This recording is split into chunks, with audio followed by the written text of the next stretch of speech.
পদত্যাগ করতে প্রস্তুত ক্রিকেট বোর্ডের পরিচালকরা সরকার সিদ্ধান্ত নিলে মেনে নেবেন বলে জানিয়েছেন পরিচালক ইফতেখার রহমান। স্থবির বিসিবি, থমকে রয়েছে বেশ কিছু কাজ, বিশেষ করে সরকারের সাথে সম্পর্কিত বিষয়গুলো। আইএফআইসি আমার প্রতিবেশী, আরো কাছে সবার মাঝে, পাড়ায় পাড়ায় আমার bank. IFIC bank.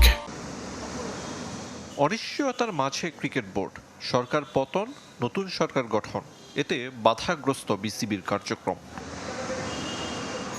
Showdown, meeting, মিছিল, বোর্ড কর্তাদের পদত্যাগের দাবি, ক্রিকেট ছাপিয়ে আলোচনার কেন্দ্রে।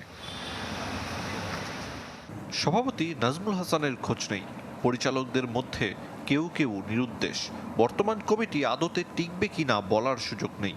সরকার চাইলে পদত্যাগ করতে প্রস্তুত বোর্ড পরিচালকরা। যদি ওনারা বলে আমাদের রিজাইন করতে, আমরা প্রস্তুত আছি, সব ডিরেক্টররাই। সো এইখানে কোনো বাধা নেই ওটা।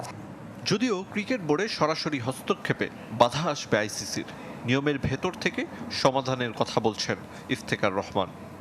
আমাদের কনস্টিটিউশন আমরা আর আইসিসি রেগুলেশনরা করলে ভবিষ্যতে কোনো প্রবলেম হবে না। নারী বিশ্বকাপের বাকি মাস দেড়েক, সময় যত গড়াচ্ছে তত শঙ্কা বাড়ছে। অসহায়ত্ব মেনে নিয়ে সরকারের দিক নির্দেশনার অপেক্ষায় বিসিবি। বাংলাদেশ ক্রিকেটের জন্য এটা যদি চলে যায়, বাংলাদেশ ক্রিকেট এটা ক্ষতিগ্রস্ত হবে।